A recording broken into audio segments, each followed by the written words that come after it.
Hey Lydia, yeah, for some writing, I got something really cool. Always, but what in God's name is that for? Do you remember one of those old school Tupperware parties where you would like come together and buy all kinds of boxes? Well, I got this one from a writing party, and there's like all kinds of stuff in there.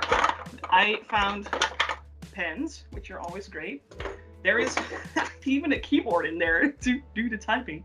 And there is a notebook in there, which is actually pretty gorgeous. And look, there's even glue in there to glue together all my plot holes. And there is a hammer for, I guess, when the writing doesn't work. That's great, but how are you going to use all of those tools? Yeah, that is a good question.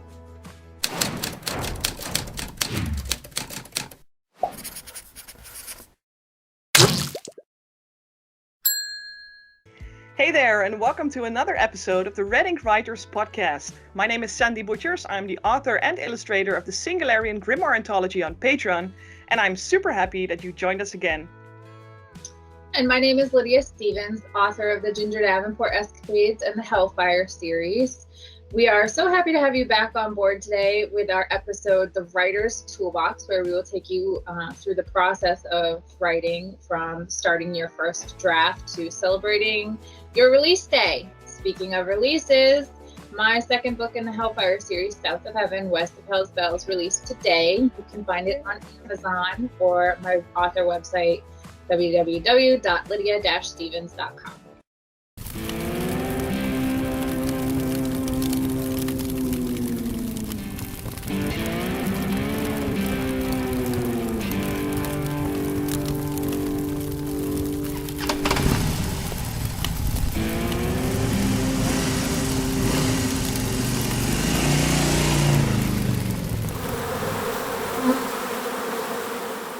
Red Ink is always happy to bring you news from the Hive, so get ready for Write Hive Light, the free virtual writing retreat held in October. During this 2-day event, you'll have the opportunity to connect with other writers and hone your craft. It's also perfect for writers who need to set time to sit and focus on writing or revising.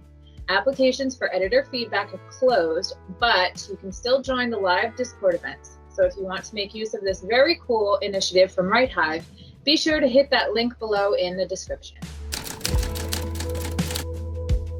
All right, this week we are looking into the tools a writer must arm himself with if he wishes to conquer the process of writing that dreaded first draft and first and final edits, promotional work, book cover design, and everything else that has become an integrated part of the publishing industry over the course of a couple of years. We'll give you some tips on time management and how to work with social media. We'll talk about marketing, and we'll talk about the writer's kit that we already discussed on one of our previous industry insights. But before we dive into the meat of today's video, we would like you to take some time to hit that like and subscribe button down below. About 54% of all you people watching us right now aren't currently subscribed. And although your viewership is already greatly appreciated by us, if you really like to support the Red Ink Writers and make sure we keep the content coming, make sure to hit that subscribe button below and don't forget to hit that bell button. All right, let's get started. Lydia, you and I are both very familiar with the whole process from first draft to publication day. And if I could summarize this process into a short list, it would probably look like something as write some more, and then edit, and then go back to writing. But no, I'm kidding. I mean, obviously writing is a very important part of the process between, getting started and getting that book published and celebrate the publication day. It is a continuous process of writing and editing and then revising until we reach a part where we start considering how are we going to promote this and how are we going to promote ourselves as writers as much as the actual book we're about to bring into the market. All these steps in between this process, between getting started and finishing up, which one is your favorite, and could you tell us a little bit why? Release day. It's that final step in the process when you put your book out there and you give it to the world and say, here it is, enjoy, and then you wait.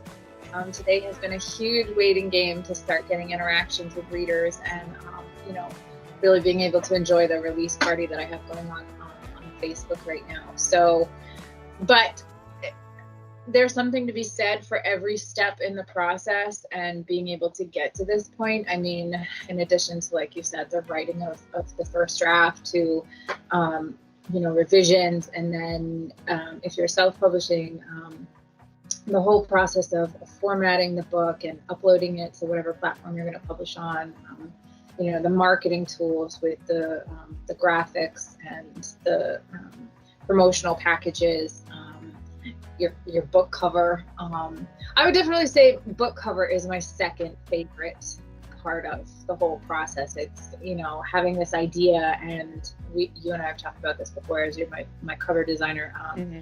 And you give me, we talk about the book, and then, you're like, oh, I'm going to work on it on this date. And like an hour later, this is the mock-up for it.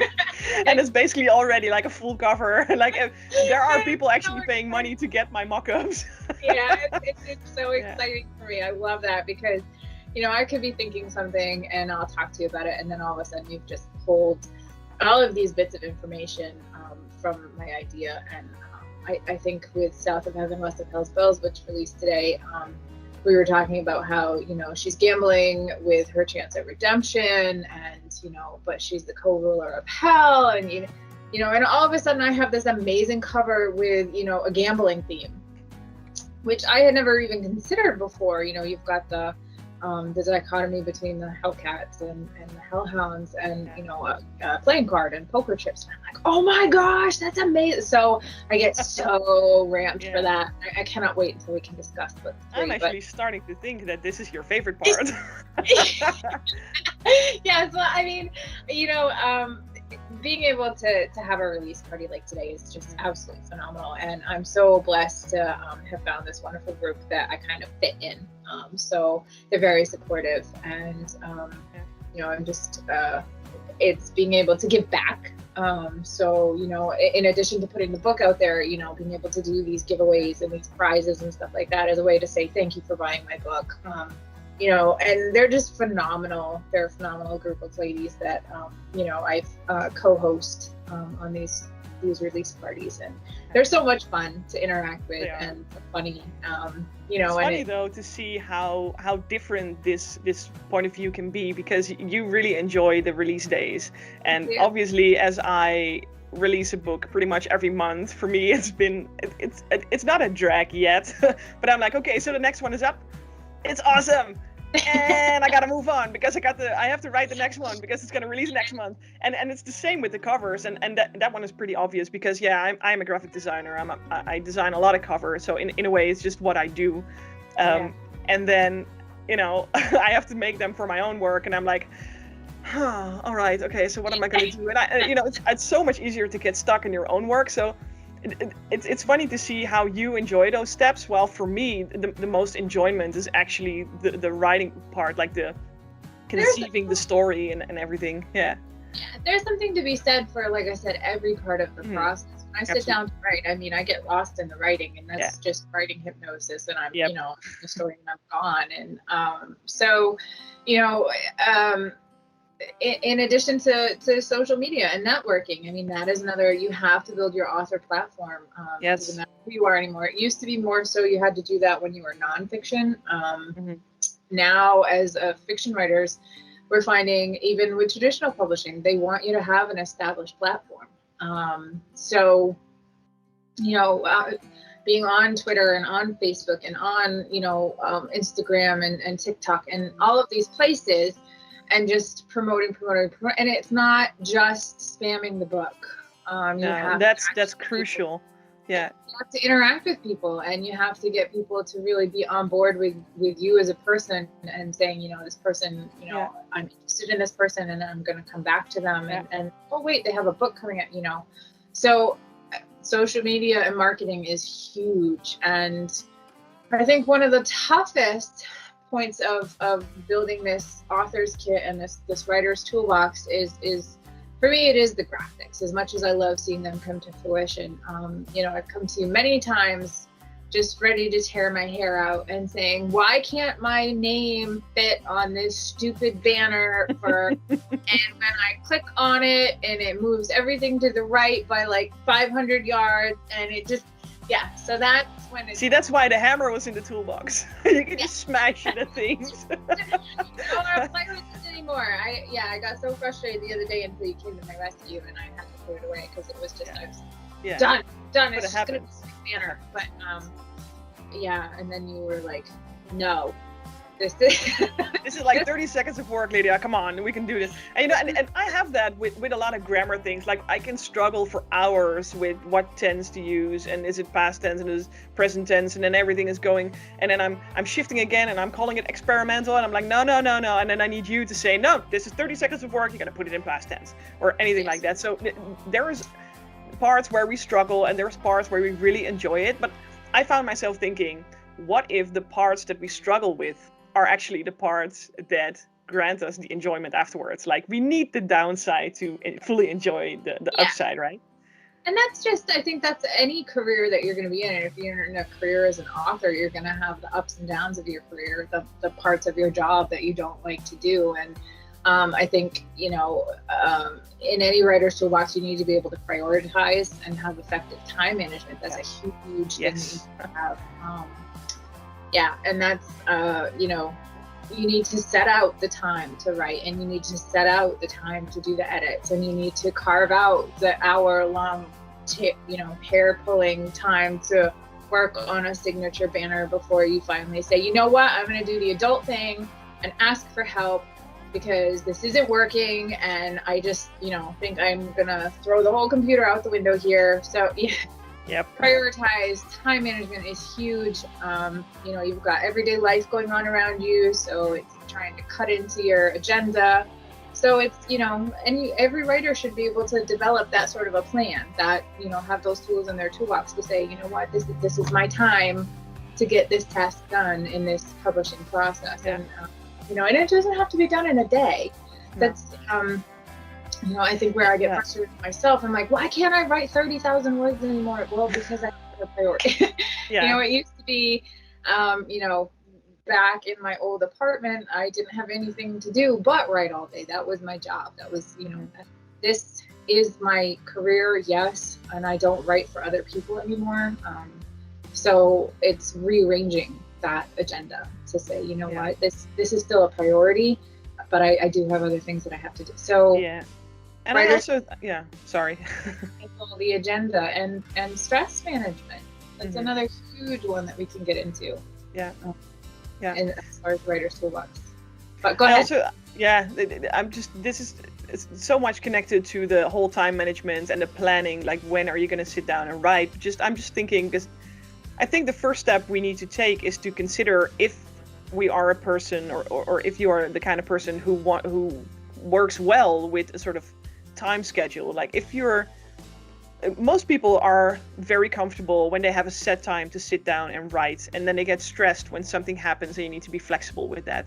There are also people who are 100% flexible, and they have sort of learned to use the time that pops up, like, oh, I have a 10-minute break, let's sit down and write for 10 minutes, even if it's like 6 words. So I think it's also very important to know yourself in that way, to know if you can work with deadlines that you set for yourself and if you are going to stick to them, because what good is an agenda if you're not going to use it? Absolutely. I don't work well like that at all. If I say, I have this hour that I can be, sitting and writing, I don't write. If I try to plan it like that, I it's that procrastination. I find something else to do. So I work better under pressure. I work, and that's just the way that I am. I work better when I don't kind of restrict myself. I am a pantser, true and true.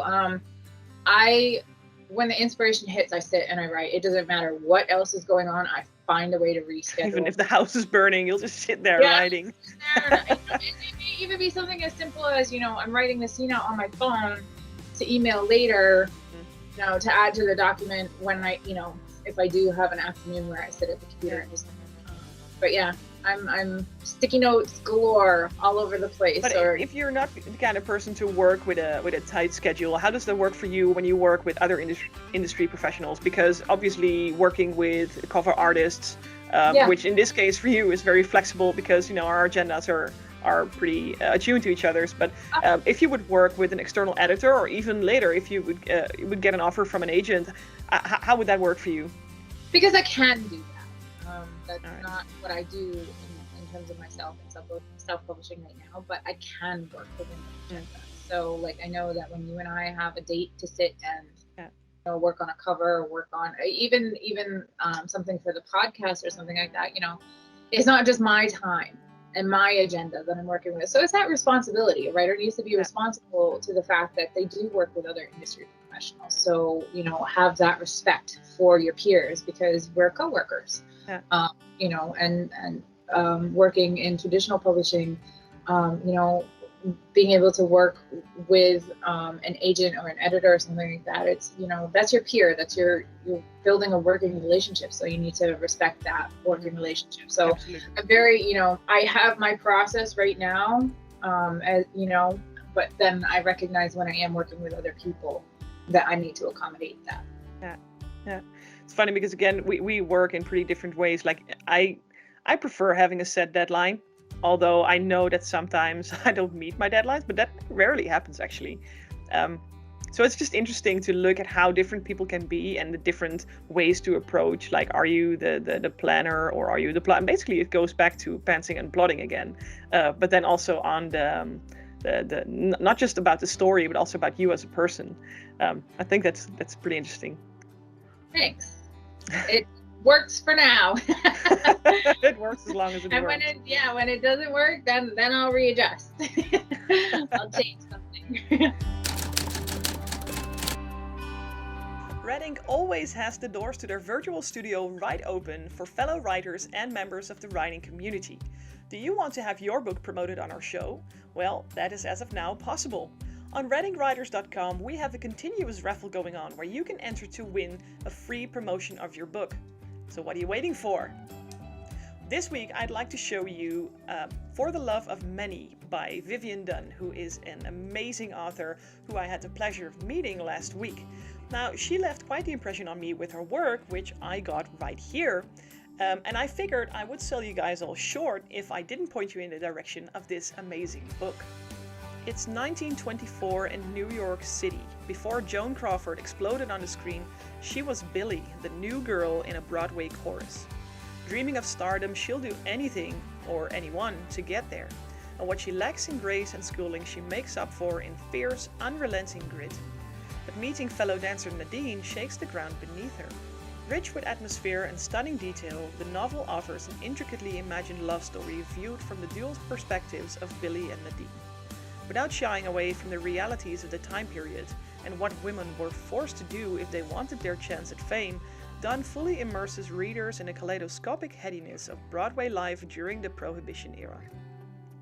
Woven with real people from America's roaring past, For the Love of Many shows a different side of history in a raucous decade full of untold tales that binds us across time.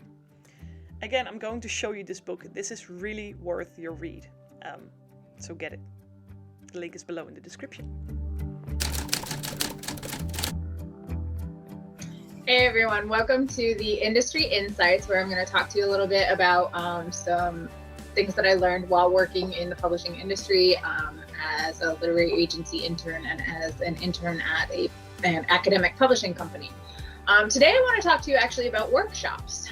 This is a great thing for you to sort of get into as part of your writer's toolbox. Attending workshops, presenting workshops.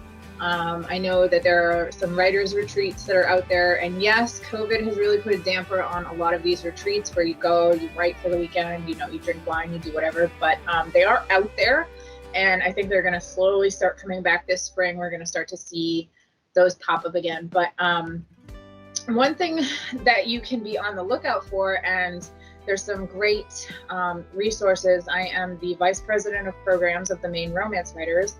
So it is my job to approach people and ask them to pitch their workshops to me and, give me their bio, what they've written, what they've edited, what they've worked on, and stuff like that. And then we schedule them for our monthly meeting, and they come and they present their workshop. And it's typically about an hour long, and it's on the craft of writing, marketing, you name it, we've seen them all, story building. So in the industry, you're going to see these all over the place. A really big company that promotes these is the Writer's Digest. And I have attended many from the Writer's Digest, and although they are a little pricey, they are so worth it. You learn so much. I attended the Writer's Digest conference in New York City in 2018. If I can possibly manage to go for next year, I will definitely be going next year. It was an incredible weekend where I got to do a pitch fest with agents and editors. I got to network with other writers and authors. I got to attend, workshops all day long for 3 days straight. It was phenomenal. So the Writer's Digest, you can look into them and their workshops. They have it right there on their website. One that's coming up soon is the Savvy Authors Pitch Fest. That's one of the workshops. I say workshops, it's a pitch fest, but they do offer workshops as well, where you can pitch to agents and editors as well, your finished manuscript. So this is another really great resource which is out there, and you can look into some of the things that they offer, the classes that they offer. So when you're trying to build your writer's toolbox and you're looking to network and you're looking to connect with people and you're looking to improve your craft and stuff like that, this is one of the best ways to really get into the industry, because you get to learn who the industry professionals are. You get to learn some of the trends in the industry. We promote Write Hive for every episode. Definitely something to look into. They offer workshops, they offer classes, they offer, just these great events to really, come together. And the best thing about the workshops lately is they're on Zoom. So we have become accustomed with the pandemic to doing everything virtual. We've got comfortable in our homes. Most of the workshops I've taken in the last 2 years have been via Zoom. I've done romance writers. I think I presented a workshop in New Jersey in 2019, and that was in person. That was a great experience to have. Again, I did another pitch fest, pitched a manuscript to an agent. I've done, sort of these writers retreats online in the last couple of years, where you bring your own bottle of wine to the computer and you sit there and you drink and you're happy and you're in your own home in your PJs and you talk shop. And you're talking about the craft of writing and all of that stuff. So I think for industry insights, one of the best things in your toolbox is to check these out. You can do a simple Google search of writers workshops, writers conferences, and be able to attend some of these things. I did one last year. It was the Boston Writers Workshop. So it's affiliated with Writer's Digest. So, go check that out. And that was a great one, where they did a one-page critique. So everybody presented their first page of their manuscripts. And I think a panel of like 10 agents read it and said, okay, if I was an agent, I would accept this and keep reading, or I would reject it because. And it was so cool because not a single one of the agents that read my first page had anything negative to say about it. So, Very cool. I got some great offers from that as well. So definitely be checking for those classes, those courses. Adult education offers in our local school district sometimes offers like college composition or college free writing classes, writing 101. And although it doesn't really get in depth into the craft of writing, it's an opportunity for you to just go sit for an hour a week for maybe a 6 to 8 week duration and just write. So go freestyle write, get into some of that stuff, so that it just keeps up the practice and you keep going with it. So definitely fill your writer's toolbox with classes, workshops, conferences. And one of the best things about some of these conferences and retreats is the goodie bags. You get free books, you get free pens, you get free bookmarks, So there's definitely incentive to go to some of these things, and it is always well worth the money to spend on taking these classes and these conferences, because you learn so much. So, fill those writer's toolboxes up. This week's Twitter poll asked you what you were most eager to hear about. And we gave you 3 choices. The first choice was author publicity kit, marketing tools, and the third option was the writer's agenda. Now, Twitter has spoken, and the answer that was given most was about the writer's agenda. By the way, did you subscribe? Now's the time to do it. Did you do it? Good, let's continue. Obviously, being a writer is something we do alongside our jobs. Now, whether that be a day job or our job as parents, it is always alongside something else. A healthy lifestyle, exercise, keeping in touch with our friends, you name what else. Writing is something we do in between, and as much as we would like it to be our actual job, for most of us, it isn't. And that's why it's so important to keep track of your writer's agenda, because that schedule encompasses so much more than just the where and when we sit down and do some writing. Lydia, I am pretty sure you can tell us a lot more about that. Okay, so yeah, I would agree with you that most people, this is not something that they do as a full-time career. So you really need to probably be a little bit stricter with your writer's agenda and maybe plan it out. Have a specific planner for when you want to accomplish things. So like if you have a pre-release date, you need to have this book ready to be published by that date. So, maybe plan your time accordingly, a few months to write the first draft and then several months for editing, cover design, have you hired a cover design editor, graphic designer, I'm sorry. How much time do they need to get you the cover? You need to, in the interim, also be planning, when are you going to release the title? When are you going to release a snippet or a teaser? All of these things, you need to plan around in your agenda, around your day job, around your job as a parent, around your job, just taking care of yourself. But here's the thing that a lot of people forget, and I have the good fortune at this time where this is my full-time career, in addition to editing. So, I plan mine around working with clients. So I do have that luxury of having a little bit more freedom with that. However, whether you're a writer who is writing on the side or this is a full-time career, we completely forget that this is supposed to be a priority too. And what I mean by that is that I hear all the time of, I was gonna write, but I was gonna do this story, but daily life, but yes, it's completely understandable that, you have a child. I have a 10-year-old that I'm supposed to feed, and a dog that I need to take for a walk, and a grandmother that I take care of.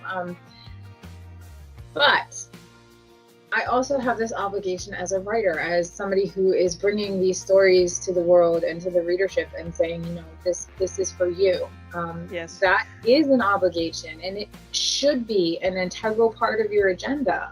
It's so easy to put the story on the back burner and say, I was going to write, but how about, I was going to do a jigsaw puzzle, but I wrote instead. One of the interesting things I once heard about this, I attended one of the Write Hive Light editions in one of the previous years, and there was one of Write Hive's in-house editors. She's called Jenny Chappelle, and she is phenomenal in what she does. And she said, and that really opened my eyes, if you look at writing as a dream, it will never become more than a dream. If you start looking at writing as if it's a job, that's when the magic happens, because that's when you sit down and treat it like a job and do what needs to be done. Yeah. I've heard that from more than one professional. I've heard it from Paula Meunier. She's a senior agent at Talcon Literary Agencies, and she said, writing, this is your career.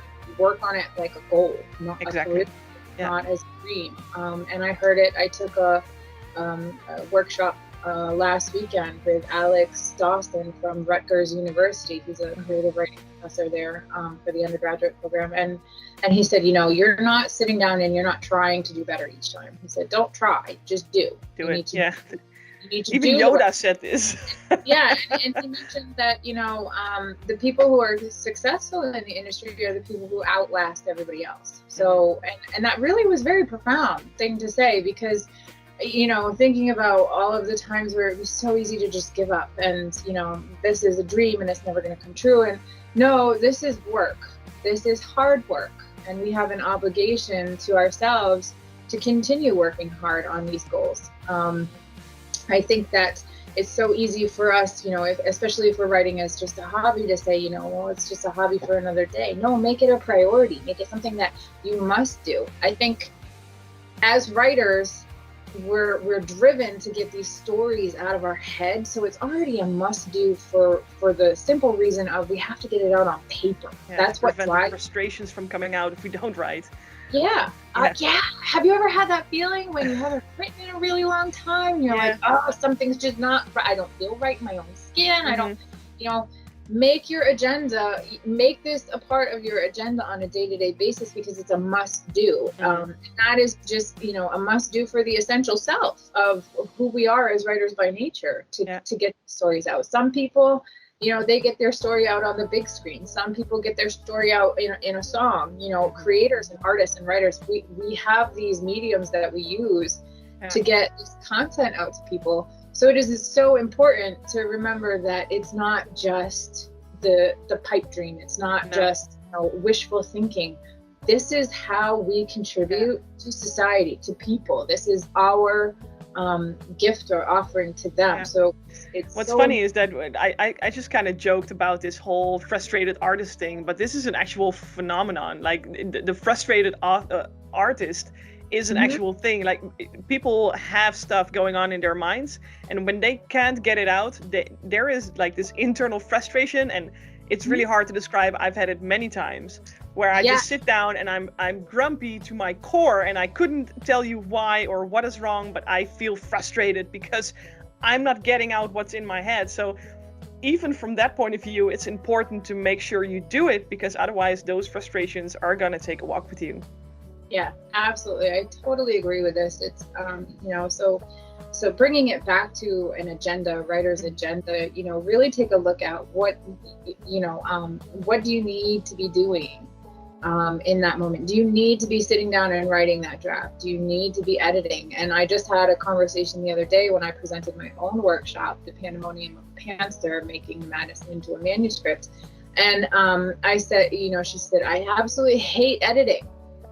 She's like, as a pantser, that is one of the most important, I would revise that statement. It is the most important thing a pantser can do for their career and for their writing and for their manuscripts is revision, revision, revision. Because the story is so wild when it first comes out on the page, we really need to rein it back in and then mold it into something that is an acceptable manuscript. So coming back to that, I said to her, what if you approached editing with the idea that you are writing more? You are going back to this and you're revising in layers, and you're saying, I need to take a look at character development in this round of revision. So approach it as a new way of as more content, as new writing, because that is essentially what you're doing. And maybe you have to cut some, maybe you have to add some here. You don't look at it as editing. You look at it as, I'm adding to that creative project. So when you're talking about your writing agenda, I have to do the editing for the next couple of months, or however long it takes you. I know some people can put a book out a month, and some people, it takes them a month at a time. There's no judgment. You do you, however that works for you in your agenda. Look at it as contributing to this project, to your schedule, to your agenda, and this is a positive thing. And maybe that approach mentally will help to stick to your agenda and say, what, I do have to add to this development. I have to add to these characters because, they need help. So I think that mentality, if you come at it from, this is an entirely new part of the process, can really stay with. Yeah, and I think having one of those agendas also helps you to sort of see the different parts of the process, because we all know that writing, especially the editing part, we can get lost in that like entirely. We can look at our work for the 1 billionth time and still see that there is a letter missing, or that there is a comma misplaced, and it just keeps on going and going. And when do we ever get out of this editing phase? Well, if you use the writer's agenda, to also schedule the parts where you do something else that is not writing or editing related. For example, to get your marketing started. For example, to look at the promotions. You see that you are moving forward. So it's not only a practical thing, it's also a very psychologically motivating thing to have that agenda, because you see what you're working to. You see that, okay, today is the last day I'm going to work on edits for a while. And next week I'm going to start doing some graphic work. Or next week I'm going to have a couple of phone calls with my editors or with my whatever. Maybe you have a social media manager. Maybe you're one of the lucky few who has that. I don't know. But it will give you perspective on where you are on that line between the first draft and a publication day. So there are so many sides to this agenda, and that's, I 100% agree, that's why this is so important. Yeah. Absolutely. Totally agree. Well, that's it again for today. We hope you enjoyed this episode, and we do invite you to leave a comment below to let us know your thoughts. We hope to see you again in the next episode, when we will discuss the art of pitching. And until that time, remember, you've got this, even if you don't know what the fuck you do.